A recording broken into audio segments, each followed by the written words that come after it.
Shalom Bapak Ibu, Saudara-saudari, adik-adik yang sangat dikasihi oleh Tuhan Yesus. Nas yang akan kita renungkan kali ini adalah dari Yohanes 3 ayat 16, Yohanes 4 ayat 34, dan Yohanes 13 ayat 15. Adapun tema yang akan kita renungkan dari ketiga ayat ini adalah komitmen orang Kristen secara pribadi. Hampir seluruh ayat-ayat yang saya acu di dalam renungan kita kali ini adalah dari Alkitab Bahasa Indonesia versi Bahasa Indonesia sehari-hari.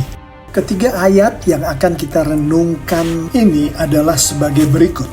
Yohanes 3 ayat 16. Karena Allah begitu mengasihi manusia di dunia ini, sehingga Ia memberikan anaknya yang tunggal, supaya setiap orang yang percaya kepadanya tidak binasa, melainkan mendapat hidup sejati dan kekal. Yohanes 4 ayat 34.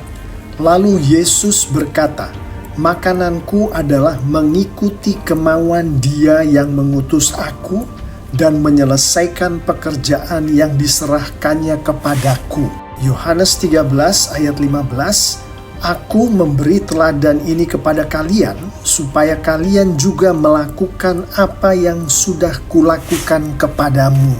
Mari kita mulai renungan ini dengan merenungkan Kejadian 3 ayat 15. Yang salah satu penafsiran dari ayat ini adalah komitmen Tuhan Allah Bapa di surga terhadap manusia ciptaannya. Kejadian 3 ayat 15. "Engkau dan perempuan itu akan saling membenci.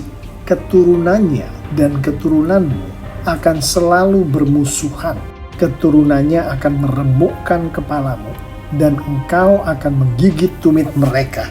Anak kalimat keturunannya akan meremukkan kepalamu. Frasa keturunannya ditafsirkan oleh para ahli Alkitab sebagai Yesus Kristus. Frasa meremukkan kepalamu ditafsirkan sebagai menghancurkan pekerjaan setan, yang salah satu penafsirannya adalah menyelamatkan manusia. Dengan demikian, secara tersirat dari ayat ini kita mengetahui bahwa sejak awalnya Tuhan Allah Bapa kita di surga berkenan membuat komitmen kepada manusia ciptaannya, yaitu untuk Tuhan menyelamatkan manusia ciptaannya itu. Yang dari kitab Kejadian ini pula kita mengetahui bahwa manusia ciptaannya itu jatuh ke dalam dosa. Dari konteks Alkitab, kita mengetahui bahwa perwujudan dari komitmen Tuhan kepada manusia ciptaannya ini adalah dalam diri putranya yang tunggal, Tuhan kita Yesus Kristus. Yohanes 3 ayat 16 menunjukkan komitmen Tuhan ini dengan jelas. Karena Allah begitu mengasihi manusia di dunia ini, sehingga Ia memberikan anaknya yang tunggal, supaya setiap orang yang percaya kepadanya tidak binasa, melainkan mendapat hidup sejati dan kekal. Secara tersurat dan tersirat menunjukkan kepada kita bahwa Tuhan berkenan memberikan anaknya yang tunggal, yaitu Tuhan kita Yesus Kristus. Dan tujuan Tuhan memberikan Tuhan Yesus Kristus ini kepada kita adalah karena Tuhan berkenan memenuhi komitmennya kepada manusia ciptaannya, yaitu Tuhan berkenan menyelamatkan manusia, yaitu Tuhan berkenan memberikan hidup sejati dan kekal kepada manusia sebagai bentuk daripada Tuhan menyelamatkan manusia ciptaannya itu yang sudah jatuh ke dalam dosa. Komitmen Tuhan kepada manusia ciptaannya, termasuk saya dan Anda, diperjelas oleh komitmen Tuhan Yesus. Yohanes 4 ayat 34 menunjukkan komitmen Tuhan Yesus ini. Lalu Yesus berkata, "Makananku adalah mengikuti kemauan Dia yang mengutus aku dan menyelesaikan pekerjaan yang diserahkannya kepadaku." Salah satu penafsiran dari anak kalimat mengikuti kemauan Dia yang mengutus aku, yang adalah mengikuti kemauan dari Allah Bapa di surga, adalah kemauan Tuhan, yang adalah komitmen Tuhan terhadap manusia ciptaannya, yaitu Tuhan menghendaki untuk menyelamatkan manusia ciptaannya dari dosa. Adapun anak kalimat menyelesaikan pekerjaan yang diserahkannya kepadaku, salah satu penafsirannya adalah segala sesuatu yang Tuhan kerjakan sehubungan dengan Tuhan memenuhi komitmennya terhadap manusia ciptaannya, yaitu Tuhan menyelamatkan manusia ciptaannya itu dilakukan dan diselesaikan oleh Tuhan Yesus Kristus. Dengan demikian, komitmen Tuhan Yesus adalah sebagaimana komitmen Tuhan kepada manusia ciptaannya, yaitu menyelamatkan manusia dari dosa. Dengan cara Tuhan Yesus taat melakukan pekerjaan-pekerjaan Tuhan di dalam Tuhan menyelamatkan manusia ciptaannya itu. Di dalam rangka mewujudkan komitmen ini menjadi kenyataan, apakah yang dikehendaki oleh Tuhan Yesus Kristus untuk dilakukan oleh umatnya, dilakukan oleh pengikut-pengikutnya, yang saya imani adalah saya dan Anda semua yang bisa mendengarkan suara saya saat ini. Yohanes 13 ayat 15 dilengkapi dengan Efesus 4 ayat 24 secara tersurat dan tersirat menjelaskan akan hal ini. Yohanes 13 ayat 15, "Aku memberi teladan ini kepada kalian, supaya kalian juga melakukan apa yang sudah kulakukan kepadamu." Efesus 4 ayat 24, "Hendaklah kalian hidup sebagai manusia baru yang diciptakan menurut pola Allah, yaitu dengan tabiat yang benar, lurus, dan suci." Perkataan Tuhan Yesus kepada murid-muridnya di dalam konteks Tuhan Yesus membasuh kaki murid-muridnya ini secara tersurat dan tersirat menunjukkan kepada kita semua bahwa cara Tuhan Yesus membuat komitmennya menjadi kenyataan di dalam kehidupan umatnya adalah dengan membuat umatnya melakukan apa yang sudah dilakukan oleh Tuhan Yesus kepada umatnya itu. Efesus 4 ayat 24, "Hendaklah kalian hidup sebagai manusia baru yang diciptakan menurut pola Allah, yaitu dengan tabiat yang benar, lurus, dan suci," adalah cara lain untuk mengekspresikan kehendak Tuhan Yesus ini untuk dilakukan oleh umatnya. Di dalam konteks Tuhan Yesus membuat komitmennya menjadi kenyataan di dalam kehidupan umatnya, yaitu umatnya yang saya percaya adalah saya dan Anda semua, yang adalah manusia baru, ciptaan baru, dengan Roh Kudus Tuhan ada di dalam kita, hidup sebagai manusia baru ini menurut pola Allah. Salah satu penafsiran dari pola Allah ini adalah Kristus, sehingga menurut pola Allah adalah menurut pola Kristus, yang bahasa gampangnya adalah menjadi seperti Kristus. Secara tersirat ayat 15 dan ayat 24 ini menunjukkan kepada kita bahwa cara Tuhan Yesus membuat komitmennya menjadi kenyataan di dalam kehidupan Anda dan saya adalah bagi Anda dan saya meneladani Kristus, menghidupi pola hidup Kristus Apa yang Kristus lakukan, itulah yang umatnya, yang kita semua lakukan.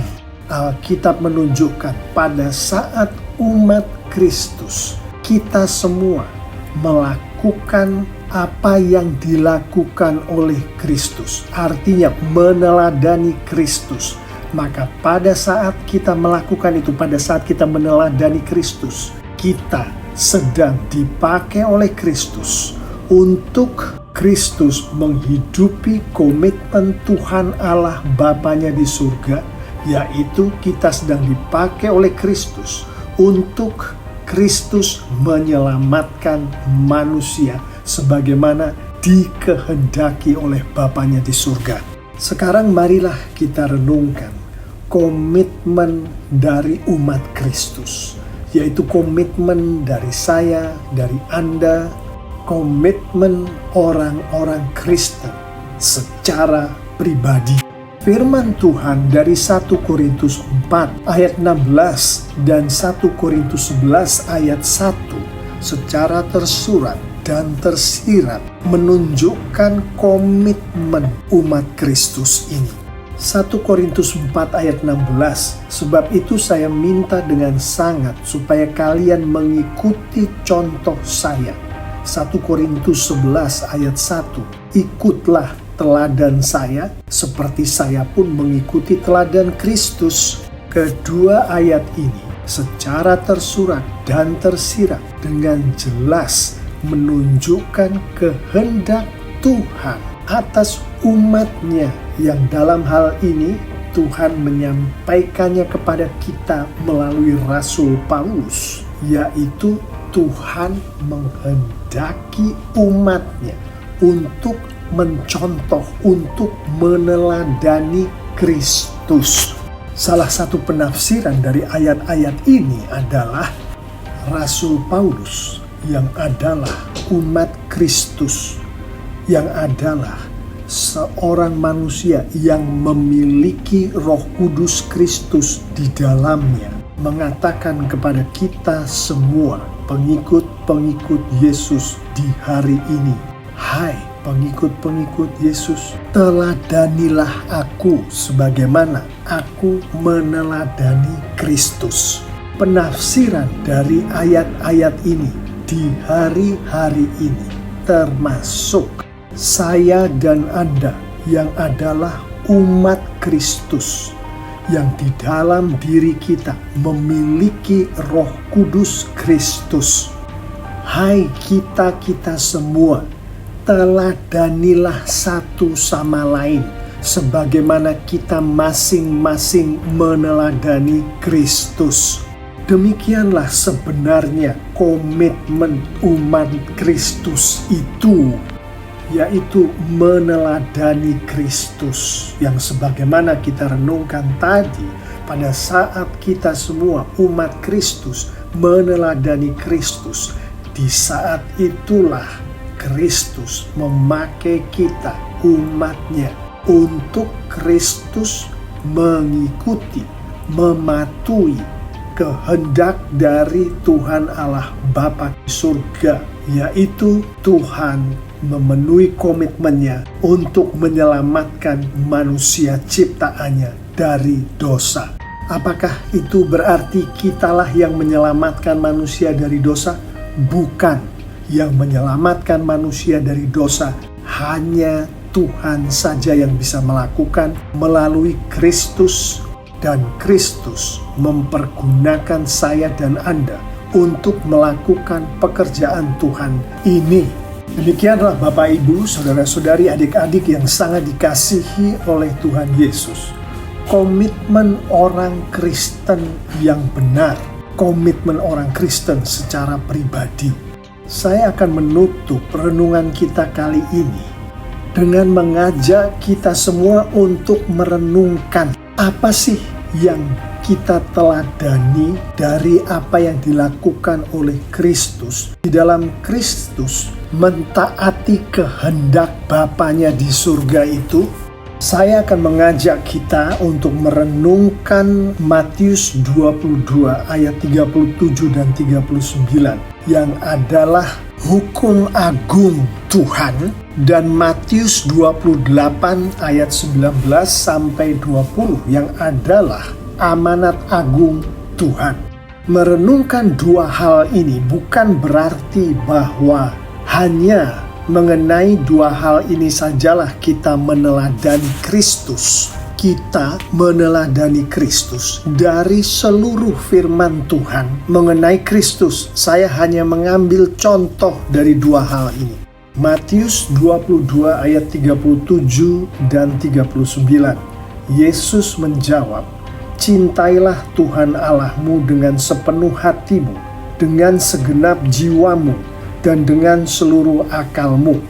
Cintailah sesamamu seperti engkau mencintai dirimu sendiri." Dari dua ayat ini, kita mengetahui dengan jelas akan kehendak Tuhan kita Yesus Kristus bagi kita umatnya untuk mencontoh, untuk meneladani apa yang dilakukan oleh Kristus, yaitu Kristus mencintai Tuhan dengan sepenuh hati, jiwa, dan seluruh akalnya.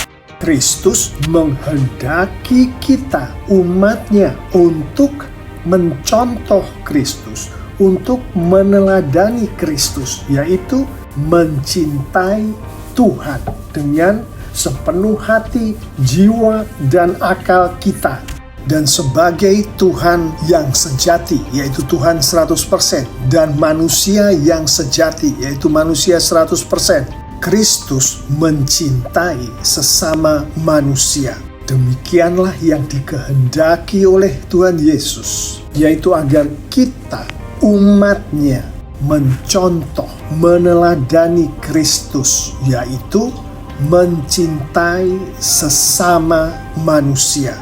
Dari pasal 28 ayat 19 dan 20, "Karena itu pergilah, jadikanlah semua bangsa muridku, dan baptislah mereka dalam nama Bapa dan Anak dan Roh Kudus, dan ajarlah mereka melakukan segala sesuatu yang telah kuperintahkan kepadamu."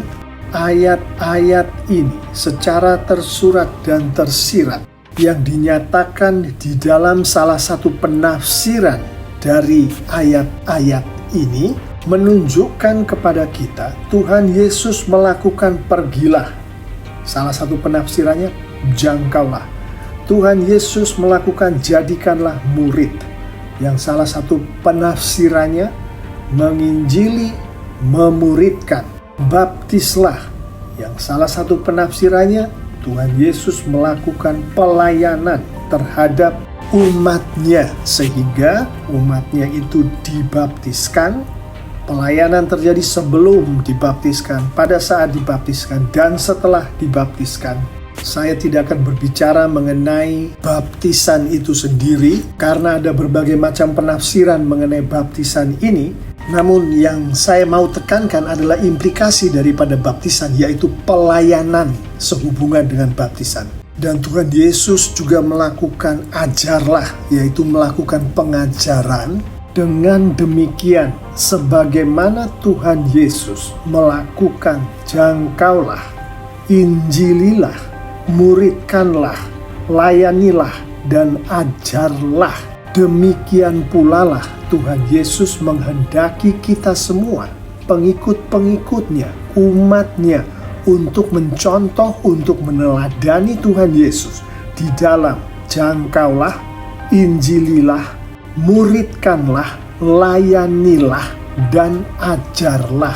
Demikianlah yang dikehendaki oleh firman Tuhan untuk kita, orang Kristen, umat milik Kristus, untuk meneladani Tuhan kita Yesus Kristus. Itulah seharusnya komitmen kita, yaitu meneladani Tuhan kita Yesus Kristus. Dengan demikian, itulah yang dilakukan oleh Kristus untuk membuat komitmennya menjadi kenyataan di dalam kehidupan umatnya, yaitu dengan membuat umatnya, saya dan Anda, melakukan apa yang dilakukan oleh Tuhan Yesus. Sehingga dengan demikian komitmen Bapanya di surga, komitmen Tuhan Allah Bapa kita di surga menjadi kenyataan di dalam kehidupan kita manusia ciptaannya, yaitu Tuhan menyelamatkan manusia ciptaannya dari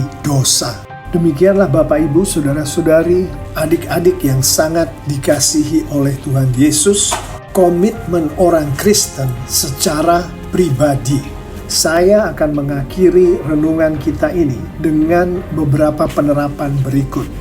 Mengetahui akan semua yang sudah kita renungkan tadi, maka sebagai penerapan pertama adalah kita sebagai umat Tuhan Yesus, berdoalah setiap hari memohon Roh Kudus Tuhan, agar Roh Kudus membimbing dan memampukan kita untuk berkomitmen seperti Kristus berkomitmen. Alkitab secara panjang lebar menunjukkan kepada kita bahwa untuk sensitif terhadap bimbingan dari Roh Kudus, maka kita harus berada di dalam Alkitab itu sendiri. Artinya kita harus selalu membaca dan mengerti Alkitab itu, kita harus menggumuli Alkitab itu, dan kita melakukannya melalui doa yang kita panjatkan setiap hari dengan khusyuk. Berdoalah setiap hari, meminta bimbingan dari Roh Kudus Tuhan, agar Roh Kudus Tuhan memampukan kita untuk setiap hari membaca dan mengerti firman Tuhan, membaca dan mengerti Alkitab dengan kemampuan yang datangnya dari Roh Kudus Tuhan itu sendiri. Penerapan terakhir kita untuk renungan kita kali ini adalah berdoalah setiap hari memohon kepada Roh Kudus Tuhan, agar Roh Kudus membimbing dan memampukan kita untuk meneladani Kristus, untuk semakin hari semakin menjadi seperti Kristus, untuk berserah diri untuk dipakai oleh Kristus, yang mana Alkitab menunjukkan hal ini hanya dapat terjadi melalui Roh Kudus Tuhan membimbing umat Tuhan, saya dan Anda, melakukan dan menghidupi firman Tuhan, melakukan dan menghidupi apa yang ada di dalam Alkitab. Demikianlah komitmen kita sebagai orang Kristen, sebagai pengikut Tuhan Yesus Kristus secara pribadi. Demikianlah komitmen Tuhan Yesus yang adalah komitmen Tuhan Allah Bapa kita di surga menjadi kenyataan di dalam kehidupan kita sebagai umat Kristus, sebagai umat Tuhan. Bapak, Ibu, saudara-saudari, adik-adik yang sangat dikasihi oleh Tuhan Yesus, saya mengimani jika kita semua menghidupi firman Tuhan ini lengkap dengan penerapan-penerapannya, Tuhan kita semakin dimuliakan dengan luar biasa. Firman Tuhan, Alkitab, menunjukkan secara tersurat dan tersirat kita-kita yang dipakai oleh Tuhan untuk Tuhan mewujudkan komitmennya, yaitu menyelamatkan kita-kita, menyelamatkan manusia ciptaan Tuhan dari dosa, pasti semakin diberkati oleh Tuhan dengan luar biasa pula. Amin.